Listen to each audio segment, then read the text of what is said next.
Good morning, children, and welcome back in your civics class. And I hope that you all are fit and fine.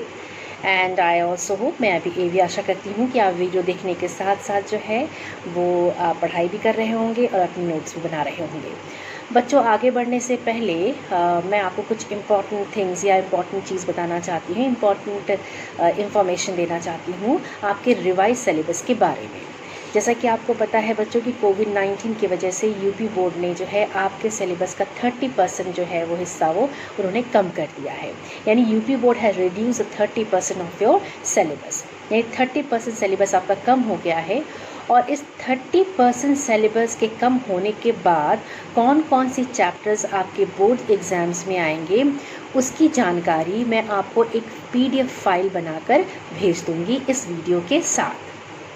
और साथ साथ उन chapters के नाम के साथ साथ जो है मैं आपको क्वेश्चन पेपर का पैटर्न भी जो है उस PDF फाइल के थ्रू जो है आपको मैं इस वीडियो के साथ भेज दूँगी। सो चिल्ड्रन, जो रिवाइज सिलेबस आपका है, जो न्यू और चेंज और या कह सकते हैं कि रिवाइज सिलेबस जो है वो मैं आपको एक PDF फाइल में करके और साथ साथ क्वेश्चन आंसर का, यानी not question answer, question paper का जो पैटर्न है मैं आपको PDF फाइल के थ्रू सेंड कर दूंगी इस वीडियो के साथ। So children, don't worry about the syllabus and don't worry about the pattern. मैं आपको दोनों चीज़ की जानकारी जो है वो मैं PDF फाइल के through I will send you. So children, जैसा कि आपको पता है कि हमने जो है वो सत्ता की साझेदारी चैप्टर नागरिक शासन सिविक से हम इसको वी हैव कंप्लीटेड। हमने प्रीवियस लेक्चर में जो है हम उस चैप्टर को उस लेसन को हम ख़त्म कर चुके हैं। We have completed the pass sharing, we have completed the सत्ता की साझेदारी। बच्चों, आगे बढ़ने से पहले कुछ थोड़ा सा ब्रीफली संक्षेप में जो है सत्ता की साझेदारी के बाद जो चैप्टर था, जो उसके इम्पोर्टेंट टॉपिक्स थे, शीर्षक थे, उसके बारे में थोड़ा ब्रीफली संक्षेप में जो है वो हम रिवाइज़ कर लेते हैं। बच्चों, जैसा कि हमने पढ़ा था कि सत्ता की साझेदारी की डेफिनेशन है, उसकी परिभाषा हमने पढ़ी थी कि सत्ता की साझेदारी से आप क्या समझते हैं। तो सत्ता की साझेदारी हम ये कह सकते हैं कि समाज के विभिन्न समूहों और विभिन्न राजनीतिक दलों के बीच में सत्ता का बंटवारा या विभाजन किया जाता है, उसकी साझेदारी होती है। तो ये साझेदारी, ये सत्ता का बंटवारा, ये विभाजन क्यों होता है? ताकि सरकार जो है वो एक सुदृढ़, एक मजबूत और एक जो है एक सुचारू रूप से एक सही निर्णय जो है वो ले सके। सत्ता की साझेदारी जो है वो इसलिए की जाती है ताकि सरकार सही और सुदृढ़ निर्णय या सही और जो है वो सही ढंग से जो है वो फैसला या निर्णय ले सके। बच्चों, हमने इसके बारे में डिस्कशन किया था। हमने इसके संदर्भ में दो देशों की कथाओं के बारे में पढ़ा था। पहला हमने पढ़ा था बेल्जियम के बारे में और दूसरा हमने पढ़ा था श्रीलंका के बारे में। और दोनों ही देशों के बारे में हमने पढ़ा और दोनों ही देशों की जातीय बनावट के बारे में हमने पढ़ा था। जातीय बनावट का जैसे इंग्लिश में एथनिक कॉम्पोजिशन कहते हैं, जातीय बनावट के बारे में हमने पढ़ा। और हमने ये देखा कि बेल्जियम की जो जातीय बनावट थी, जो एथनिक कॉम्पोजिशन है, आप एथनिक कॉम्पोजिशन के बारे में, नहीं जातीय बनावट वो क्या थी जातीय बनावट, यानी एथनिक जाति, इसके बारे में हमने पढ़ा। उसकी डेफिनेशन के बारे में पढ़ा कि ऐसा सामाजिक विभाजन जिसमें लाभ हानि का जो है ऐसा सामाजिक विभाजन जिसमें जो है वो हम कह सकते हैं कि जिसमें हर समूह जो है अपनी अपनी संस्कृति को, जिसमें हर समूह जो है वो अपनी अपनी संस्कृति को जो है अलग अलग ढंग से जो है वो प्रेजेंट करती है, प्रस्तुत करती है। यानी ऐसा सामाजिक विभाजन जिसमें हर समूह जो है समाज में रहने वाला हर समूह जो है अपने संस्कृति को अलग अलग ढंग से जो है वो प्रस्तुत करती है। तो ये एक जातीय बनावट है। तो हमने बेल्जियम की जातीय बनावट के बारे में पढ़ा था और श्रीलंका की जातीय बनावट के बारे में डिस्कशन किया था। तो बच्चों, हमने पहले बेल्जियम की जातीय बनावट के बारे में पढ़ा कि बेल्जियम की जातीय बनावट जो है, बेल्जियम एक यूरोप का छोटा सा देश है और इसकी कुल आबादी 1 करोड़ से अधिक है। तो हम कह सकते हैं कि और इसकी जो जातीय बनावट है वो बहुत थोड़ा कॉम्प्लिकेटेड थी। यानी 59% जो है वो पॉपुलेशन का 59% जो है, जनसंख्या का 59% जो है वो फ्लेमिश इलाके में रहता है, वो डच बोलता है। बाकी जो है वो 40% लोग जो है वो 40% लोग जो है वो बोलिनिया क्षेत्र में रहते हैं और वो फ्रेंच बोलते हैं। तो यहाँ पर क्या है कि अब जैसे और लेकिन राजधानी ब्रुसेल्स में 80% लोग जो है वो फ्रेंच बोलते हैं और 20% लोग जो है वो डच बोलते हैं। तो यहाँ पे जो है राजधानी ब्रुसेल्स की अगर जनसंख्या की बात करें तो यहाँ पे जो फ्रेंच लोग ज़्यादा हैं, और लेकिन कुल आबादी में फ्रेंच की जो जनसंख्या है वो कम है। जनसंख्या यानी फ्रेंच बोलने वाले भाषा लोगों की जो जनसंख्या वो कम है कुल आबादी को मिलाएं अगर तो हमने ये पढ़ा था कि जो फ्रेंच जो है वो अल्पसंख्यक थे, लेकिन वो जो डच भाषाई बोले लोग हैं उनकी अपेक्षा वो ज़्यादा सुदृढ़ थे, ज़्यादा समृद्ध थे, ज़्यादा पढ़े लिखे थे, और लेकिन डच भाषाई लोगों को वो ज़्यादा इनकी अपेक्षा से ज़्यादा पढ़े लिखे नहीं थे, ज़्यादा स्ट्रॉन्ग नहीं थे। तो यहाँ पे क्या था, इसके चलते क्या था कि डच और फ्रेंच भाषा के लोग आपस में नाराज़गी रखने लगे थे, और 1950 और 1960 के जो दशक में क्या था, डच बोलने वाले समूह और फ्रेंच बोलने वाले समूह के बीच में तनाव सा उत्पन्न हो गया था। हमने ये पढ़ा था कि किस तरीके से जो है वो इनमें जो है एक टकराव सा पैदा हो गया। और लेकिन यहाँ पे था कि डच भाषाई लोग जो थे वो फ्रेंच भाषाई लोग और डच भाषाई लोग आपस में जो है उन्होंने मनमुटाव उनके अंदर हो गया था। और हमने श्रीलंका की जाति बनावट के बारे में भी पढ़ा था, साथ साथ हमने श्रीलंका के बारे में ये पढ़ा था कि किस तरह श्रीलंका में जो है वो श्रीलंका की अब एक श्रीलंका अगर हम कह सकते हैं तो एक द्वीपीय देश है जो तमिलनाडु के दक्षिणी तट के कुछ किलोमीटर दूर स्थित है। और इसकी जाति बनावट में था कि इसमें इसकी आबादी लगभग 1 करोड़ है, 1 करोड़ लगभग इसकी कुल आबादी जो है वो 1 करोड़ है।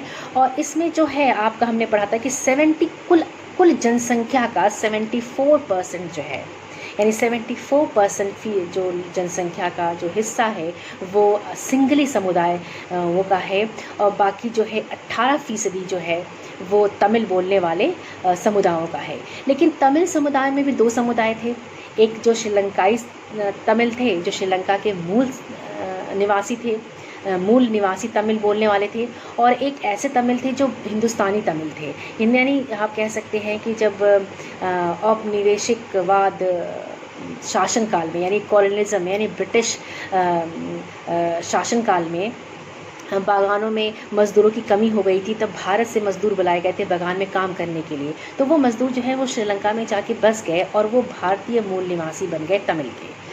और 7% जो लोग हिस्सा है वो ईसाई वर्ग है जो दोनों ही भाषा बोलते हैं, यानी सिंगली और तमिल भाषा बोलते हैं। अब यहाँ पे जो है अब हमने ये भी पढ़ा था कि किस तरीके से सिंगली समुदाय और तमिल भाषाई लोगों में किस तरीके से तनाव उत्पन्न हुआ और क्यों उत्पन्न हुआ। इसकी वजह थी श्रीलंका में बहुसंख्यवाद का होना। यानी श्रीलंका में बहुसंख्यवाद का मतलब ये है कि ये कह सकते हैं कि ये एक ऐसा वो समुदाय बहुसंख्यक है जो कि अपने मनमाने ढंग से जो है शासन करता है और अल्पसंख्यक की इच्छाओं को, उनकी ज़रूरतों को, उनकी आवश्यकताओं को वो उनकी अवहेलना करता है।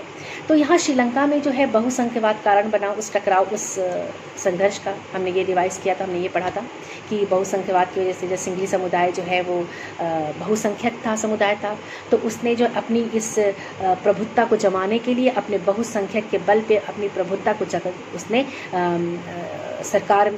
प्रभुत्ता समाज में उसने जमाया, और यहाँ तक कि और उन्हें तमिल भाषाई लोगों को उसने दरकिनारे कर दिया। और यहाँ पे है कि सरकारी विश्वविद्यालयों में और तमाम सरकारी नौकरियाँ और शिक्षा संस्थानों में जो सिंगली जो भाषाई लोग के समुदाय थे उनको अवसर देने लगे, और उनको जो है उनकी नियुक्ति होने लगी ऊंचे पदों पर, और तमिल भाषाओं के अधिकारों का हनन होने लगा। और तमिल भाषाई लोग को ये होने लगा कि जो है कॉन्स्टिट्यूशन ने भी जो है ये प्रावधान बना दिया था कि सिंगली समुदाय जो है वो ही जो है उनको ही अवसर प्राप्त होगा।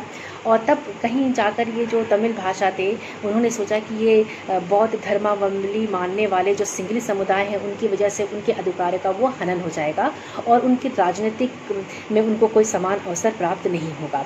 तो स्थिति यहाँ तक बिगड़ी कि ये स्थिति गृह युद्ध में बदल गई, और गृह युद्ध में जो है दोनों ही समुदाय का नुकसान हुआ, यानी दोनों समुदाय को लोगों को नुकसान हुआ और दोनों समुदाय जो है के लोग मारे गए। बहुत सारे ऐसे लोग थे जो बेघर हो गए और उनकी रोजी रोटी छीन गई। तो गृह युद्ध की परिस्थिति जो है वो श्रीलंका में उत्पन्न हो गई थी।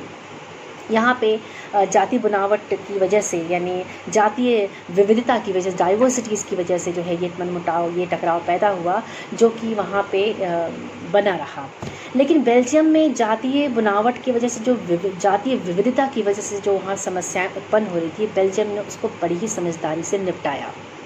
उसने श्रीलंका से कुछ अलग हटके तरीका अपनाया। उसने इस विविधता को, इस डाइवर्सिटीज़ को उसने एक्सेप्ट कर लिया, और उसने अपने सरकार में, अपने समाज में, अपने एडमिनिस्ट्रेशन में, अपने राजनीति में दोनों ही समुदाय को बराबर का हिस्सा दिया। यानी डच बोलने वाले लोगों को भी उतना ही अवसर प्राप्त था जितना फ्रेंच बोलने वाले लोगों को अवसर प्राप्त था। यानी बराबरी की जो प्रतिनिधित्व था, यानी बराबरी का जो प्रतिनिधित्व का प्रस्ताव था, दोनों ही वर्गों ने उसको एक्सेप्ट किया, दोनों ही वर्गों ने उसको अपनाया। यानी सरकारी नौकरी हो या विश्वविद्यालय हो या कोई भी संस्थान हो, कोई भी मौका हो, कोई भी अवसर हो, दोनों समुदायों की बहुमत से ही जो है वो फैसले और कानून बनाए जाने लगे। तो बेल्जियम ने बड़ी समझदारी से अपने इस डिफरेंसेस को दूर किया, इस प्रॉब्लम्स को जो उसने हल किया, और जो है इस जाति बनावट के जटिलता को जो उसने हैंडल किया। तो हमने इस बारे में जो बच्चों हमने पढ़ा था। बच्चों साथ साथ हमने ये भी पढ़ा था कि बेल्जियम में जो है वो केंद्र सरकार के अलावा जो है वो प्रांतीय सरकार भी थी, राज्य सरकार भी थी, और एक अलग सरकार थी, सामुदायिक सरकार भी थी। तो ये सारी जो विभाजन था, ये जो सरकार का जो सत्ता का जो विभाजन था, उसकी वजह से भी जो है वहाँ पे कोई गृह युद्ध जैसी परिस्थिति उत्पन्न नहीं हुई। बेल्जियम की समझदारी की वजह से वहाँ गृह श्रीलंका की जैसे युद्ध की परिस्थिति उत्पन्न नहीं हुई, और वहाँ पे ये बड़ी ही आसानी से जो है वहाँ पर उन्होंने इस समस्या का उन्होंने हल निकाला।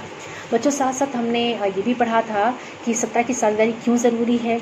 एक जैसे कि हमने बेल्जियम और श्रीलंका के बारे में पढ़ा कि आपस में मनमुटाव या संघर्ष को बढ़ावा ना मिले, और इस तरह के पॉलिटिकल यानी राजनीतिक संघर्ष ना हो, सामाजिक संघर्ष ना हो, उसकी कम करने की आशंका ना हो, इसकी कम करने की आशंका हो, इसको बढ़ने की वृद्धि ना हो। तो इस वजह से सत्ता की साझेदारी ज़रूरी है, ताकि सत्ता अगर जो इसकी साझेदारी होगी तो सरकार जो है वो सुदृढ़ और सही निर्णय ले सकेगी। हमने युक्तिपरक कारण और नैतिककरण के बारे में इस संदर्भ में हमने उसके बारे में डिस्कशन किया था कि जो आपका युक्तिपरक का कारण है उसको कह सकते हैं कि हानि लाभ का जो है वो सावधानी पूर्वक, यानी हानि और लाभ का सावधानी पूर्वक जो है वो हिसाब जो है लगाकर किया गया फैसला जो है वो युक्तिपरक कारण है। और नैतिक परक कारण एक स्वाभाविक कारण है जो कि विवेकशील या विवेकशीलता से लिया जाता है। और हम कह सकते हैं, तो हमने नैतिकपूर्ण और युक्तिपरक कारण और नैतिक परक के बारे में भी डिस्कशन किया था। उस तर्क के बारे में भी हमने साथ साथ पढ़ा था। बच्चों हमने ये भी पढ़ा था कि सत्ता की साझेदारी के कौन कौन से रूप हैं, कितने डिफरेंट फॉर्म्स ऑफ सत्ता की साझेदारी, पास शेयरिंग कौन कौन से थे। हमने सबसे पहला पढ़ा था कि पहला जो फॉर्म था, पहला जो सत्ता की साझेदारी का रूप था वो था कि शासन के विभिन्न अंगों में सत्ता की साझेदारी, सत्ता का बंटवारा होना, जैसे कि आपका कार्यपालिका, न्यायपालिका और विधायिका, कार्यपालिका और न्यायपालिका, ये शासन के विभिन्न अंग हैं, इनमें सत्ता का बंटवारा होना, ये पहला फॉर्म था। दूसरा था कि सरकार के बीच विभिन्न स्तरों में सत्ता की साझेदारी होनी या सत्ता का विभाजन होगा, जैसे कि केंद्र सरकार, जैसे कि राज्य सरकार, जैसे कि न्यायपालिका, जैसे कि पंचायत, और कई छोटी सरकार की इकाइयों के भी सत्ता का विभाजन होना। तीसरा हमने पढ़ा था कि सत्ता का बंटवारा विभिन्न सामाजिक समूहों में, यानी अलग अलग भाषा बोलने वाले लोगों में, अलग अलग धर्म को मानने वाले लोगों को, अलग अलग संस्कृति को मानने वाले लोगों के बीच सत्ता का बंटवारा होना।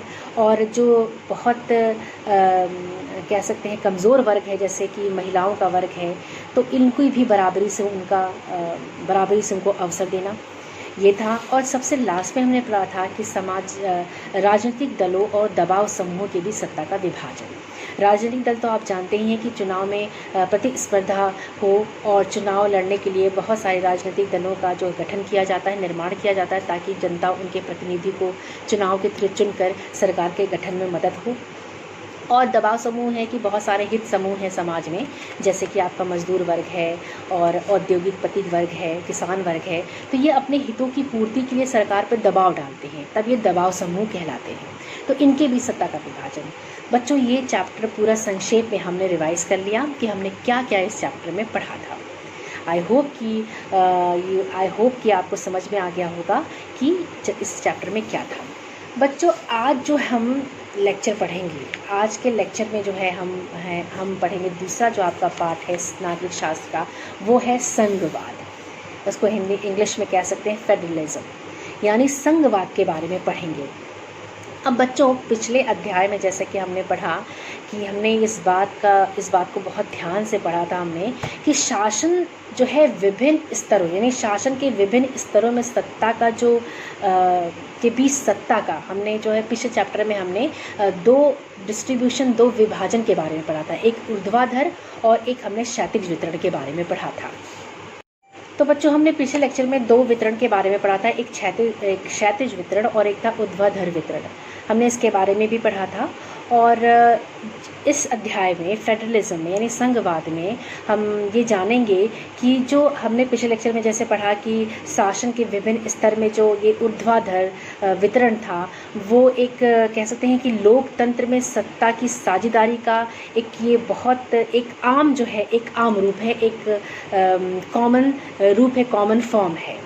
और आज इस अध्याय में हम इसी फॉर्म पे इसी रूप के इस अध्याय में हम सत्ता के बंटवारे के इसी स्वरूप के बारे में पढ़ेंगे। और हम कह सकते हैं इसे आम तौर पे हम संघवाद का भी कह सकते हैं, इसे आम तौर पे हम संघवाद के नाम से भी जान सकते हैं। यानी ऊर्ध्वाधर वितरण जो है वो सत्ता की साझेदारी या सत्ता के बंटवारे का एक महत्वपूर्ण और अंग भी है और एक आम रूप भी है, क्योंकि बहुत सारे लोग जो है इस तरह के वितरण, इस तरह की सत्ता की साझेदारी के फॉर्म को अपना रहे हैं। तो इसलिए ये कि आम रूप है। और इस अध्याय में जो है हम इसी सत्ता की साझेदारी के इसी स्वरूप के बारे में पढ़ेंगे, जिसको हम आम तौर पे हम संघवाद कहते हैं, यानी फेडरलिज्म कहते हैं। और इस अध्याय में हम फेडरलिज्म के सिद्धांतों के बारे में पढ़ेंगे, उसके व्यवहारिक स्वरूप के बारे में पढ़ेंगे और हम जो है वो बहुत सारे प्रावधानों की पर चर्चा करेंगे। और हम साथ साथ जो है इसकी संघवाद को मजबूत करने वाली नीतियों और राजनीतिक का विश्लेषण करेंगे। और अंत में जो है हम भारतीय संघवाद के नए जो है वो तीसरे स्तर यानी स्थानीय शासन के बारे में भी चर्चा करेंगे। बच्चों सबसे पहले जो है हम कह सकते हैं कि सबसे पहले संघवाद के बारे में पढ़ने से पहले, इस चैप्टर को पढ़ने से पहले सबसे पहले हम संघवाद के बारे में जान लेते हैं कि संघवाद है क्या। What is the definition of संघवाद, यानी संघवाद की परिभाषा क्या है। तो बच्चों सबसे पहले हम संघवाद की परिभाषा को जान लेते हैं कि संघवाद क्या है या संघात्मक व्यवस्था क्या है, फेडरलिज्म क्या है, संघात्मक व्यवस्था क्या है। बच्चों संघात्मक व्यवस्था यानी संघवाद वह शासन है इसमें इस शासन व्यवस्था में एक से अधिक या कह सकते हैं एक ही समय में दो या दो से अधिक सरकारें होती हैं। और इसमें प्रमुख रूप से दो सरकारें होती हैं, एक है केंद्रीय सरकार, दूसरी है आपकी राज्य सरकार। यानी ये एक ऐसी शासन व्यवस्था है जिसमें दो या दो से अधिक सरकारें होती हैं और मुख्यतः इसमें दो सरकारें होती हैं, वो है आपकी केंद्र सरकार और दूसरा है आपका राज्य सरकार। और ये दोनों ही सरकार जो है वो संविधान के द्वारा ही अपनी शक्तियाँ प्राप्त करती हैं, यानी संविधान के अनुसार ही जो है वो अपनी शक्तियों को ग्रहण करती हैं और अपनी शक्तियों का वो उपयोग करते हैं। और ये जो दोनों सरकारें हैं वो एक दूसरे के प्रति जो है वो जवाबदेह नहीं होती हैं, एक दूसरे के प्रति जवाबदेह नहीं होती हैं, बल्कि दोनों ही सरकारें जो है वो जनता के प्रति जवाबदेह होती है। ये आपका संघवाद है, ये आपका संघात्मक व्यवस्था है या संघात्मक शासन व्यवस्था है। तो संघात्मक शासन व्यवस्था क्या है बच्चों? आई रिपीटेड कि ये ऐसी शासन व्यवस्था है जिसमें दो या दो से अधिक सरकारें होती हैं और मुख्यतः इसमें दो सरकारें होती हैं, एक केंद्रीय सरकार और एक राज्य सरकार। और ये दोनों ही सरकारें जो है वो संविधान के अनुसार काम करती हैं, संविधान से ही अपनी शक्तियाँ प्राप्त करती हैं और उनका उपयोग करती हैं। और ये दोनों सरकारें एक दूसरे के प्रति जवाबदेह नहीं होती हैं, बल्कि जनता के प्रति जवाबदेह होती है।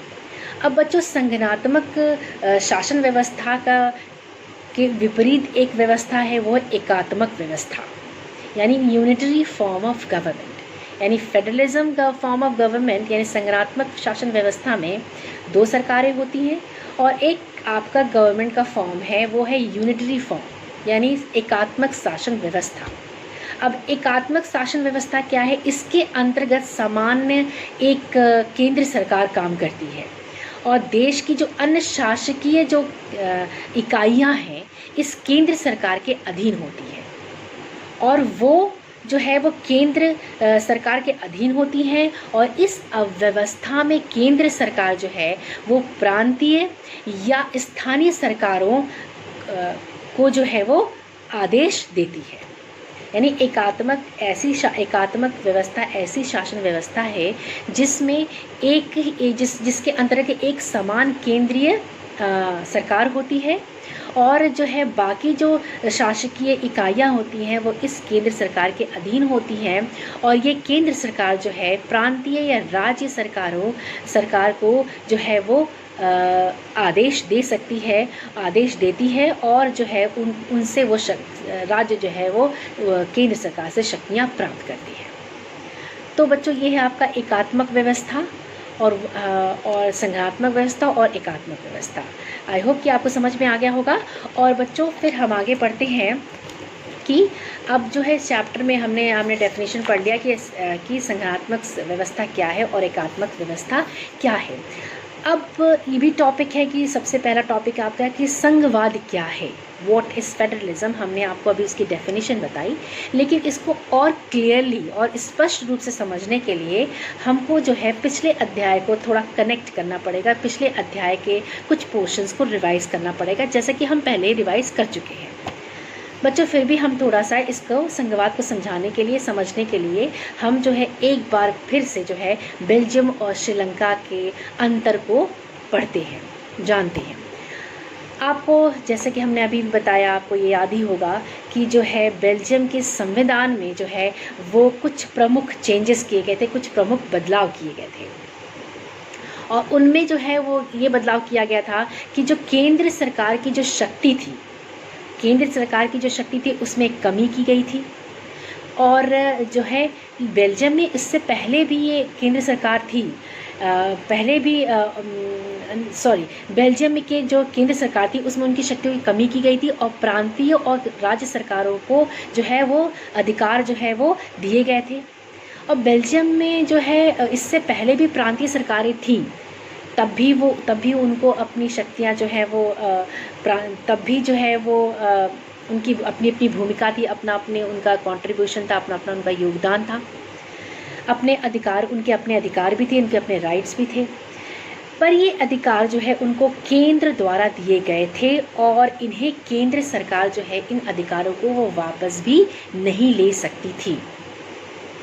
अब आगे क्या हुआ बच्चों कि 1993 में कुछ बदलाव हुए, और प्रांतीय सरकारों को कुछ संवैधानिक अधिकार भी दिए गए। पहले संवैधानिक अधिकार नहीं दिए गए थे।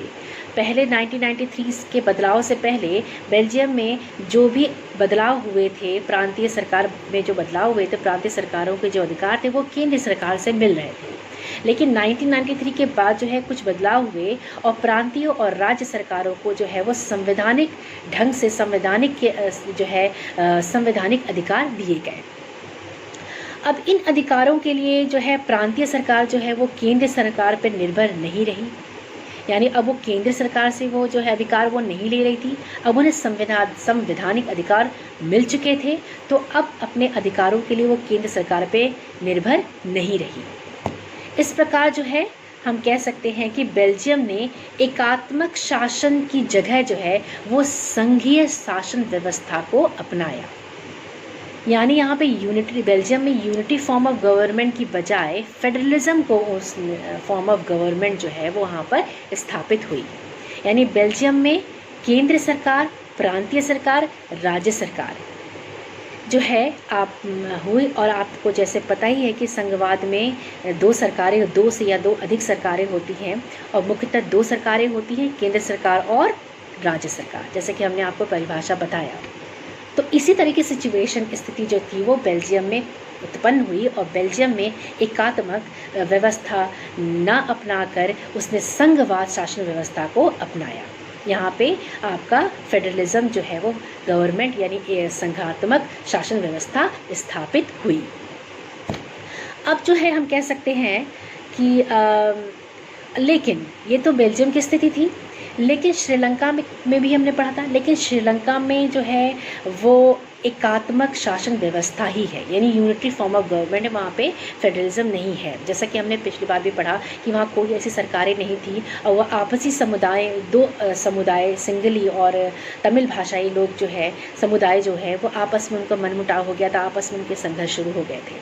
तो बच्चों जो है यहाँ पे जो श्रीलंका जो था उसका जो यहाँ पर श्रीलंका में एकात्मक शासन व्यवस्था थे और जिसमें केंद्र सरकार के पास ही सारे अधिकार हैं और कोई प्रांतीय सरकार और कोई राज्य सरकार नहीं है। लेकिन श्रीलंका में तमिल समुदाय के जो लोग थे वो बहुत ही जोर दे रहे थे कि ताकि वहाँ पे संघात्मक शासन व्यवस्था स्थापित हो। तो ये आपका हो। अब संघीय शासन व्यवस्था जो है, संघीय शासन व्यवस्था में बच्चों जो है सर्वोच्च सत्ता जो है वो केंद्रीय प्राधिकार और उनके विभिन्न इकाइयों के बीच बांटी जाती है। ये तो हमने आपको पढ़ाया, हमने डिस्कशन भी किया था कि जो संघीय शासन व्यवस्था में जो केंद्र सरकार के जो अधिकार होते हैं और उनकी विभिन्न इकाइयों में उन प्राधिकारों को, उन अधिकारों को जो है वो बराबरी से बांटा जाता है। आमतौर पे जो संघीय व्यवस्था होती है वो जैसा कि हमने आपको बताया कि उसमें दो सरकारें होती हैं। एक केंद्र सरकार जो पूरे देश के लिए होती है और जो है जिसके अंतर्गत राष्ट्रीय महत्व के विषय आते हैं। यानी संघात्मक शासन व्यवस्था में दो सरकारें होती हैं। केंद्र सरकार जो पूरे देश में होती है और इसके अंतर्गत जो है वो देश के महत्व के विषय होते हैं, यानी देश के महत्व के विषय के बारे में विषय जो है इसमें होती है। और फिर राज्य और आप कह सकते हैं कि फिर राज्य और केंद्र सरकार जो है प्रांतों के स्तर, और फिर राज्य और केंद्र या प्रांतों के स्तर की सरकारें होती हैं और जो शासन के आम तौर के कामकाज को जो है वो देखती हैं। तो ये चीज़ें हो गई कि जो राज्य के आम तौर के कामकाजों को जो है वो देखती है, वो उनका फंक्शन होता है। तो सत्ता के इन दोनों स्तर की सरकारें जो हैं वो अपनी शक्तियों का उपयोग करते हैं और अपने स्तर पर स्वतंत्र होकर जो है वो काम करते हैं। तो ये आपका जो है ये व्यवस्था है, ये संघीय शासन व्यवस्था है जिसमें दो सरकारें होती हैं, केंद्रीय और राज्य सरकार। केंद्रीय जो है वो पूरे देश में निहित होती है और राष्ट्र के महत्व की जो विषय होता है वो इसके अंतर्गत आते हैं। और इसमें जो है और फिर प्रांतीय या राज्य के स्तर की सरकारें होती हैं जो शासन के आम दिनों के आम कामकाज जो है उसको देखभाल करती हैं, उसके बारे में उनका जो है वो उसके कामकाज को देखती हैं। और सत्ता के इन दोनों स्तर की जो सरकारें होती हैं वो पूरी तरीके से स्वतंत्र होकर अपनी शक्तियों का उपयोग करती है। ये संघीय शासन व्यवस्था है बच्चों। दूसरा इसके अर्थ में अगर हम निकालें तो संघीय शासन व्यवस्था से एकात्मक शासन व्यवस्था बिल्कुल उल्टी है, यानी बिल्कुल विपरीत है। जैसे कि हमने श्रीलंका में देखा और बेल्जियम में हमने संघात्मक शासन व्यवस्था देखा, हमने श्रीलंका में एकात्मक शासन व्यवस्था देखा।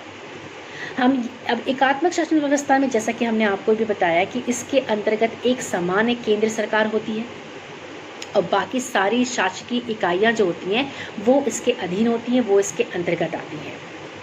इसमें केंद्रीय, प्रांतीय या स्थानीय सरकार जो होती है वो, इसमें जो केंद्र सरकार होती है वो प्रांतीय या स्थानीय सरकार को आदेश दे सकती है, पर संघीय व्यवस्था में केंद्रीय सरकार, राज्य सरकार या प्रांतीय सरकार को कुछ खास आदेश नहीं दे सकती है।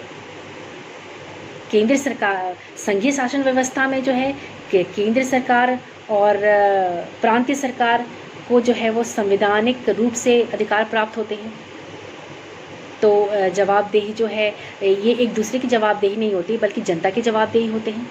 तो इसलिए केंद्र सरकार जो है वो प्रांतीय और स्थानीय सरकार पर को आदेश नहीं दे सकती, पर एकात्मक शासन व्यवस्था में जो सरकार है, जो केंद्र सरकार है, वो प्रांतीय स्थानीय सरकार को जो है वो आदेश दे सकती है।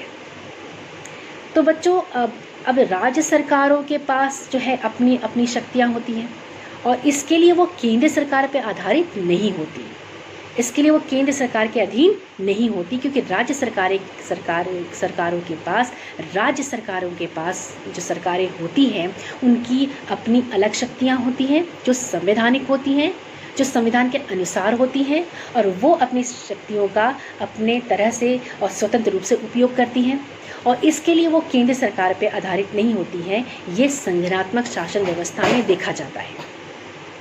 देखिए, एकात्मक शासन व्यवस्था में जो है वो केंद्र सरकार प्रांतीय या स्थानीय सरकार को आदेश दे सकती है, और प्रांतीय और स्थानीय सरकारें जो होती हैं वो केंद्र सरकार के अधीन होती हैं, और ये दोनों सरकारें अपने अपने स्तर पे लोगों को जवाबदेह देती है। तो बच्चों, आज हम यही बंद करते हैं, और हमने जो है पढ़ा कि संघवाद क्या है, और संघात्मक शासन व्यवस्था क्या है, एकात्मक शासन व्यवस्था क्या है, और इन दोनों के बीच में अंतर क्या है। हमने आज जो है इस पार्ट में हमने पहला टॉपिक हमने आज ये पढ़ा, और बच्चों आज हम यहीं पे बंद करते हैं। और जैसा कि मैंने आपको पहले बताया कि आपका रिवाइज सिलेबस जो है वो मैं आपको PDF के फाइल के थ्रू आपको सेंड कर दूंगी, और जो है क्वेश्चन पेपर का पैटर्न भी मैं आपको PDF के थ्रू इस वीडियो के साथ जो है आपको सेंड कर दूंगी। So don't worry about that, and take care of yourself and your family. Good bye.